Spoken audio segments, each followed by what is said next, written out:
নাচলের এক গভীর জঙ্গলে এমন একটি স্থান আছে যেখানে সন্ধ্যার পর যেতে সাহস পান না কেউ। এমনকি এই জায়গা ঘিরে রয়েছে গা ছমছম করা সব গল্প। কেউ বলে এখানে আছে জিন, আর কেউ বলে মাটির নিচে চাপা পড়ে আছে শত বছরের প্রাচীন এক মসজিদ। বাছুরের রূপ দেখেছে, আরো কিছু দেখতে পাওয়া যাচ্ছে, ঘোড়ার রূপ ধরে দেখা যাচ্ছে, মানুষের রূপ ধরে দেখা যাচ্ছে, হাতির রূপ ধরে দেখা যাচ্ছে। জঙ্গলে ঢুকে যেত যায়। এই জায়গাটা দিয়ে রাত্রে কোনো পাঞ্জর দিয়া মানুষজন হাঁটতে পারত না, তাকে সাপে তাড়ত, জিন ভূতে ডর দেখাইতো। সবুজ মাঠের বুক চিরে জেগে উঠেছে জঙ্গল আর লতা গুল্মে ঢাকা এক রহস্যময় মাটির ঢিবি। দূর থেকে এটি শুধুই একটি উঁচু জায়গা মনে হলেও ভেতরে ঢুকলে বদলে যায় দৃশ্যপট। এই গ্রামের নাম হলো মসজিদ পাড়া। এই গ্রামে একটা অতি পুরাতন মসজিদ আছে। এই মসজিদে অনেক কিছু আগে বসবাস করত। ধরেন কি যে বিষাঘর সাপ ছিল, তারপর জিন ভূত হেঁটে বেড়াইতো বাছুরের রূপ ধরে, আর এখানে বিভিন্ন রকম আওয়াজ পাওয়া যেত।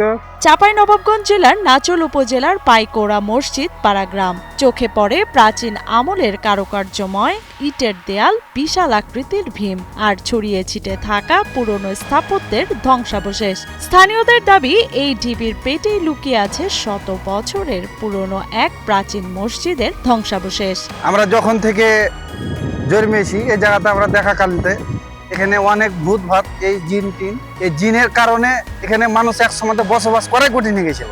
তাতে এমন সময় ছিল যে এই জায়গার দিক দিয়ে মানুষ যেতে পারতো না, এমন ব্যাপার ছিল। সাপ টাপ ও মেলা কিছু, আমরা এসে কত সাপ মেরেছি, ডাঁড়াইল মাইশালা এই সব সাপ গালা কিন্তু ছিল, কিন্তু এখন এই জায়গাটা অতটা নাই।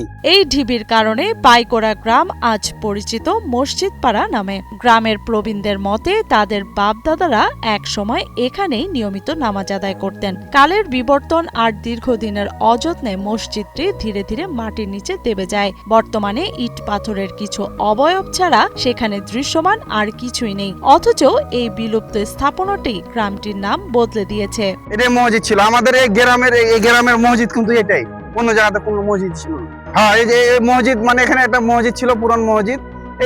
এই জায়গাটাতে নাম দিয়েছে মসজিদ পাড়া। এটা জিনের তৈরি কি মানুষের তৈরি আমরা বলতে পারবো না। আমাদের জ্ঞান হওয়া সত্ত্বেও দেখছি এই ভাবি আছে। আমার বাপ দাদারা বলতো কি যে এই মসজিদে নামাজ পড়েছে। এই ভাবি এই মসজিদটা আছে। এখন জিনের তৈরি কি মানুষের তৈরি আমরা এটাকে কিছু বলতে পারবো না। ইটালিয়ানো মেলামাইনের নজর কাড়া ডিজাইন, যার প্রশংসা করবে সবাই। Italiano melamine. তবে ইতিহাসের পাশাপাশি এই ঢিবিকে ঘিরে রয়েছে গা ছমছমে সব গল্প। এলাকাবাসীর মুখে মুখে ফেরে জিনের উপস্থিতির কথা। তাদের দাবি গভীর রাতে কিংবা নির্জন দুপুরে ঢিবির ভেতর থেকে শোনা যায় অদ্ভুত সব শব্দ।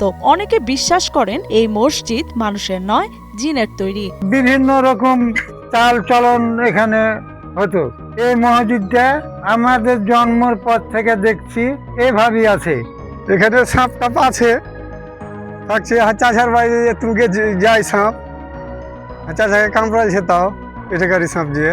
সবচেয়ে ভয়ঙ্কর গল্পটি রূপ পরিবর্তনকারী জিনকে ঘিরে। স্থানীয়দের বিশ্বাস এখানকার রক্ষক জিনেরা কখনো গরু বাছুর, আবার কখনো ভয়ঙ্কর বিষধর সাপের রূপ নিয়ে ঢিবির ভেতর থেকে বেরিয়ে আসে। কিছু মানুষ ভেতরে গিয়ে আর ফিরে আসেনি এমন দাবিও শোনা যায়। এই সাপ বৎসরে একবার বাড়াইতো, যেখান দিয়ে যাইতো আধ হাত করে ঘাস পুড়ে চলে যেত। একটা নিমের গাছ ছিল তার উপরে, ওই নিমের গাছে বিষ ছাড়লে গাছটা সাথে সাথে পুড়ে যেত। এই যে একটা যখন রাত 9টা বা 10টার দিকে এক বাছুরের রূপ ধরে এলাকাতে চলাচল করত। তো আমাদের এই সাধারণত মানুষে বলতো এটা হলো জিন। এই চতুর্দিকে ঘুরে বাড়িয়ে ওই মসজিদে অবস্থান করত।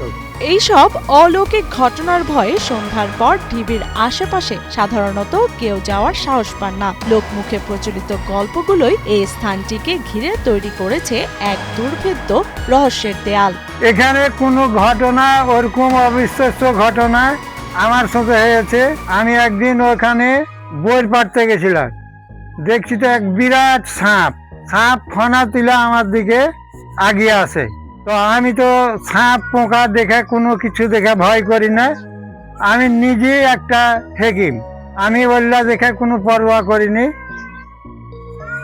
এইভাবে আমি ওখান থেকে চলে এসেছি। আর দেখেছি যে বাচ্চুরের রূপ ধরে যাচ্ছে, হ্যাঁ শ্বশুর কাছে যেটা তোর হয়ে বাচ্চু না, কিন্তু আমার কাছে না হারে বাচ্চু আনন্দ বাড়ি যা দেখতুম, তখন না আনন্দরও যায়নি, চলে আলো মসজিদের দিকে ঢুকে আলো জঙ্গলে ভূত আনতে দেখেছি, টুকি মারছে যে ছেলে পেলে তো দাঁড়িয়ে যাবে, তুমি একটু ই করো, তখন কি করতো না করতো কার দেখতে পাওয়া যেত না। তবে স্থানীয় সচেতন মহলের মতে এটি কোনো অলৌকিক স্থান নয়, বরং প্রত্নতাত্ত্বিকভাবে অত্যন্ত গুরুত্বপূর্ণ একটি স্থাপনা। বরেন্দ্র অঞ্চলের প্রাচীন ইতিহাসের কোনো হারানো অধ্যায় হয়তো আজও এই মাটির নিচে চাপা পড়ে আছে। বাপ দাদার আমল থেকে শুনে আসছি, মসজিদ এখানে জিনেরা তৈরি করে ধ্বংস স্তূপ এখানে পড়ে আছে, ভিতরে এখন সাপ পোকামাকড় বসবাস করছে। যথাযথ প্রত্নতাত্ত্বিক খনন চালানো হলে বেরিয়ে আসতে পারে সুলতানি কিংবা মুঘল আমলের একটি কারুকার্যময় মসজিদের পূর্ণ কাঠামো, যা নতুন করে আলোকিত করতে পারে এই অঞ্চলের ইতিহাস।